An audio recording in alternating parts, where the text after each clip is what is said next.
तो ये जो एनडीए का कुनबा है जो इस वक्त हम देख पा रहे हैं, इसमें सामंजस्य बनाए रखना भी क्या एक चैलेंज होगा या फिर ये कुनबा बढ़ेगा? हम पुराने सहयोगियों को भी देख रहे हैं, नीतीश कुमार हो, ममता बनर्जी हो, गाहे बगाहे हम देखते हैं कि वो कभी विरोध में जाते हैं और एक समय ऐसा भी था कि सबसे करीबी भी थे। तो आप एनडीए को लेकर क्या प्रेडिक्ट कर रहे हैं, खासकर 2024 को लेकर? नहीं, एनडीए के सहयोगियों से खास चुनौती नहीं होगी भारतीय जनता पार्टी को, क्योंकि भारतीय जनता पार्टी इतने आगे बढ़ चुकी है, इतने लीड ले रही है, तो उसमें सहयोगी दलों की भूमिका तो बस साथ में जो शामिल बाजा वाले ही है, उसके अलावा तो कुछ नहीं है।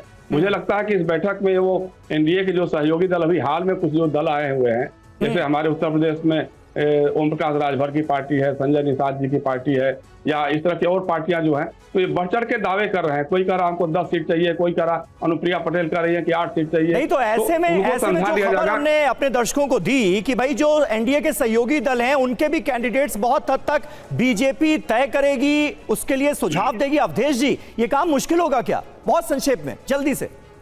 थोड़ा सा मुश्किल होगा, लेकिन पहले भी इस पर चर्चा होती रही है। जब आपस की बैठक होती है तो उसमें बातचीत होती है कि भाई आपका वहां से कौन कैंडिडेट लड़ रहा है। लेकिन इस बार इतना ही है कि बीजेपी सर्वे करा के उनसे नाम मांगेगी और बताएगी कि इनके बारे में वहां क्या धारणा है, क्योंकि अंततः उसको चुनाव लड़कर जीतना है 2024 में। तो कोई रिस्क नहीं ले सकते हैं। विपक्ष 2014-2019 से ज्यादा इस समय संयुक्त है, ज्यादा आक्रामक है और नहीं, इन शॉर्ट अगर मैं आपसे एक वर्ड में पूछ लूं, एक वर्ड में, कि क्या एनडीए के सहयोगी भी मोदी के चेहरे पर ही निर्भर करेंगे 24 में? हाँ या 100%, 100%।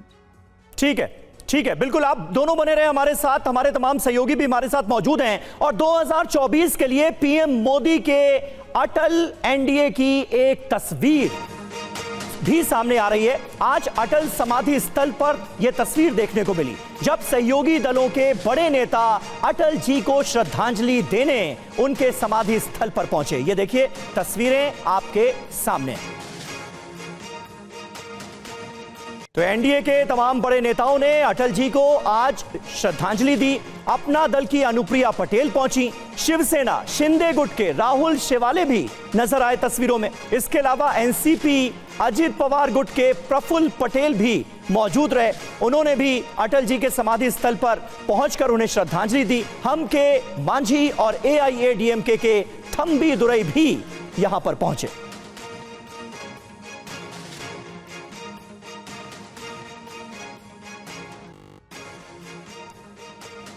तो देखिए ये तस्वीर अपने आप में बहुत अहम। और जयशंकर गुप्ता जी हमारे साथ इस वक्त मौजूद हैं। जयशंकर जी, इस तस्वीर को आप कैसे देखते हैं? अटल जी की पुण्यतिथि पर उन्हें श्रद्धांजलि देने के लिए उनके समाधि स्थल पर एनडीए के सहयोगी दलों के नेता भी नजर आए, बीजेपी के तमाम बड़े नेताओं के साथ, और नीतीश कुमार भी पहुंचने वाले। देखिए, अटल जी का व्यक्तित्व इतना बड़ा था कि वो दलों की परिधि से लगभग बाहर से हो चुके थे। खासतौर से उनका एक जो कद रहा, राजनीति में भी रहा, और सामंजस्यवादी जो उनकी रणनीति रही, राजनीति रही, उसको देख करके अगर अन्य दलों के नेता भी वहां पहुंचते हैं तो कोई बड़ी बात नहीं है, कोई इसमें अलग से कुछ देखने की बात नहीं है। लोगों को जाना ही चाहिए, जाते भी हैं लोग। और कुछ लोगों का चेहरा ऐसा होता है जिसके बारे में दलीय सीमाएं टूट जाती हैं, तो उसमें एक अटल बिहारी वाजपेयी भी हैं। और एनडीए के लोगों को तो अभी साथ साथ चिपक के रहना है, उनको दिखाना कि भाई हम पूरी तरह से साथ हैं, जहां जहां आप चलेंगे वहां हम साथ में चलेंगे आपको। उनकी एक तरह से राजनीतिक बाध्यता भी बन गई है, क्योंकि अलग रह करके तो कोई मतलब है नहीं।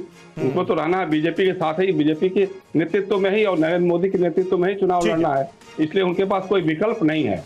और दूसरी बात है, नीतीश कुमार जैसे जा रहे हैं, तो नीतीश कुमार से अटल बिहारी वाजपेयी जी के बहुत अच्छे और गहरे संबंध थे। अटल बिहारी वाजपेयी ने उनको अपने केंद्रीय मंत्रिमंडल में भी काफी महत्व। अटल बिहारी वाजपेयी वो व्यक्तित्व हैं, वो रेफरेंस पॉइंट हैं जो पुराने एनडीए के सहयोगियों को भी बार बार ऐसी तस्वीरों में शामिल कर लेते हैं, और ये तस्वीर भी शायद उसी का एक उदाहरण है। लौटेंगे आपके पास। और देखिए, इस बीच एक और खबर है, आम आदमी पार्टी को लेकर राहुल की बड़ी बैठक। राहुल खड़गे दिल्ली कांग्रेस के नेताओं से मिलेंगे।